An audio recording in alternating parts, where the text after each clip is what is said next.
ओम लक्ष्मीयाय नमः। आप कैसे हैं प्रिय भक्तों?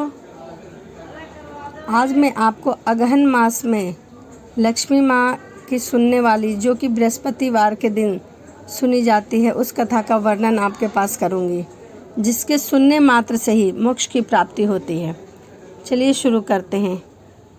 प्राचीन समय की बात है। एक नगर में एक बड़ा व्यापारी रहता था। वह जहाज़ों से माल आदान प्रदान करता था, यानी कि एक दूसरे से दूसरे देशों में भेजा करता था।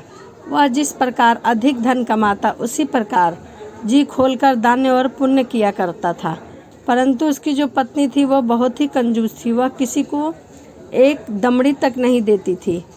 एक बार सेठ जब दूसरे देश व्यापार करने गया तो पीछे से बृहस्पति देव ने साधु का वेश में उसकी पत्नी से भिक्षा मांगी। व्यापारी की पत्नी बृहस्पति देव से बोली, हे साधु महाराज, मैं इस दान और पुण्य से तंग आ गई हूँ। आप कोई ऐसा उपाय बताएं जिससे मेरा सारा धन नष्ट हो जाए और मैं आराम से रह सकूं। मैं धन लुटाना नहीं देख सकती। बृहस्पति देव ने कहा, हे देवी, तुम तो बड़ी विचित्र हो। संतान और धन से कोई दुखी नहीं होता है। अगर अधिक धन हो तो इसे शुभ कार्य में लगाओ। कुंवारी कन्याओं का विवाह कराओ, विद्यालय और बाग बगीचे का निर्माण कराओ। ऐसे पुण्य काम करने से तुम्हें परलोक में जगह मिलेगी। परंतु साधु की इन बातों से व्यापारी की पत्नी को खुशी नहीं हुई। उसने कहा, मुझे ऐसे धन की आवश्यकता नहीं जिसे मैं दूसरों में दान दूं। तब बृहस्पति देव बोले, यदि तुम्हारी ऐसी इच्छा है तो तुम एक उपाय करना। 7 बृहस्पतिवार को घर को गोबर से लीपना, अपने केशों को पीली मिट्टी से धोना, केशों को धोते समय स्नान करना। व्यापारी से कहना, यानी कि अपने पति से कहना कि हजामत बनाए और भोजन में मांस मदिरा खाना। कपड़े को धोने के लिए धोबी को देना। ऐसा करने से तुम्हारा सभी धन नष्ट हो जाएगा। इतना कहकर बृहस्पति देव वहाँ से चले गए। व्यापारी की पत्नी ने बृहस्पति देव के कहे के अनुसार 7 बृहस्पतिवार वैसा ही किया। उसने करने का निश्चय किया। केवल 3 बृहस्पतिवार ही बीते थे कि उसकी समस्त धन संपत्ति नष्ट हो गई और वह परलोक सिधार गई। जब व्यापारी वापस लौटा तो उसने देखा कि उसका सब कुछ नष्ट हो चुका है। उस व्यापारी ने अपनी पुत्री को संतावना दी और दूसरे नगर में जाकर बस गया। वहाँ वह जंगल से लकड़ी काटकर लाता और शहर में बेचता। इस तरह अपना जीवन व्यतीत करने लगा। एक दिन उसकी पुत्री ने दही खाने की इच्छा प्रकट की, लेकिन व्यापारी के पास दही खरीदने के पैसे नहीं थे। वह अपनी पुत्री को आश्वासन देकर जंगल में लकड़ी काटने चला गया। कहा, एक वृक्ष के नीचे बैठ अपनी पूर्व दशा पर विचार करके रोने लगा। उस दिन बृहस्पतिवार का दिन था। तभी वहाँ बृहस्पति देव साधु का रूप धारण कर सेठ के पास आए और बोले, हे मनुष्य, तू इस जंगल में किस चिंता में बैठा है? तब व्यापारी बोला, हे महाराज, आप सब कुछ जानते हैं। इतना कहकर व्यापारी ने अपनी सारी कहानी सुना दी और रोने लगा। बृहस्पति देव बोले, देखो बेटा, तुम्हारी पत्नी ने बृहस्पति देव का अपमान किया था, इसी कारण तुम्हारा यह हाल हुआ है। लेकिन अब तुम किसी प्रकार की चिंता मत करो। तुम गुरुवार के दिन बृहस्पति देव का पाठ करो। 2 पैसे के चने गुड़ लाकर जल के लोटे में शक्कर डालकर और अमृत और प्रसाद अपने परिवार के सदस्य और कथा सुनने वाले में बांट दो। स्वयं भी प्रसाद और चरणामृत लो। भगवान तुम्हारा अवश्य कल्याण करेंगे। साधु की यह बात सुनकर व्यापारी बोला, महाराज, मुझे तो इतना भी नहीं बचता कि मैं अपनी पुत्री को दही लाकर दे सकूं। इस पर साधु बोले, तुम लकड़ियां लेकर शहर बेचने जाना। तुम्हें लकड़ियों के दाम पहले से 4 गुना मिलेंगे। इससे तुम्हारे सारे काम हो जाएंगे। उसने लकड़ियां काटी और शहर में बेचने के लिए चला गया। उसकी लकड़ियां उस दिन अच्छे दामों में बिकी, जिससे उसने पुत्री के लिए दही लिया और गुरुवार की कथा हेतु चना गुड़ लेकर कथा की और प्रसाद बांटकर स्वयं भी खाया। उसी दिन से उसकी सभी कठिनाइयां दूर होने लगी। परंतु अगला बृहस्पतिवार आया तो वह कथा करना भूल गया। अगले दिन वहाँ के राजा ने एक बड़े यज्ञ का आयोजन किया।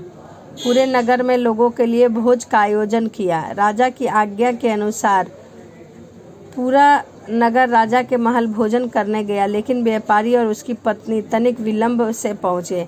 अतः उन दोनों को राजा ने महल में ले जाकर भोजन कराया। तब वे दोनों लौटकर आए। तब रानी ने देखा कि खूंटी पर टंगा हार गायब हो गया है। रानी को व्यापारी और उसकी पुत्री पर संदेह हुआ कि कहीं उन्हीं दोनों ने तो मेरा हार नहीं चुराया है। राजा की आज्ञा से उन दोनों को कारावास की सजा दी गई, अन्यथा कोठरी में बंद कर दिया गया। कैद में पकड़कर दोनों अत्यंत दुखी हुए।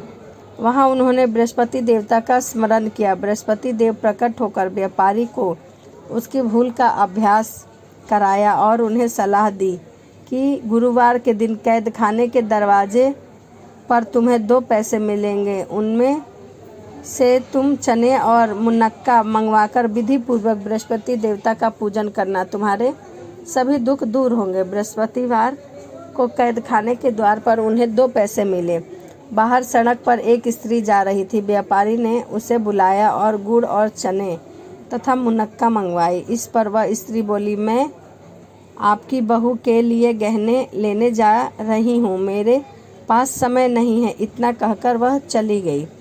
थोड़ी देर बाद वहाँ से एक और स्त्री निकली। व्यापारी ने उसे बुलाकर कहा कि हे बहन, मुझे बृहस्पतिवार की कथा करनी है, मुझे 2 पैसे का गुड़ और चना ला दो। बृहस्पति देव का नाम सुनकर वह स्त्री बोली, भाई मैं तुम्हें अभी गुड़ चना लाकर देती हूँ। मेरा एकलौता पुत्र मर गया है, मैं उसके लिए कफन लेने जा रही थी, लेकिन मैं पहले तुम्हारा काम करूँगी, उसके बाद अपने पुत्र के लिए कफन लाऊंगी। वह स्त्री बाजार से व्यापारी के लिए गुड़ और चना लेकर आई। स्वयं भी बृहस्पति देव की कथा सुनी।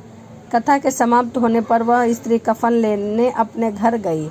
घर पर लोग उसके पुत्र की लाश को राम नाम सत्य है कहते हुए शमशान ले जाने की तैयारी कर रहे थे।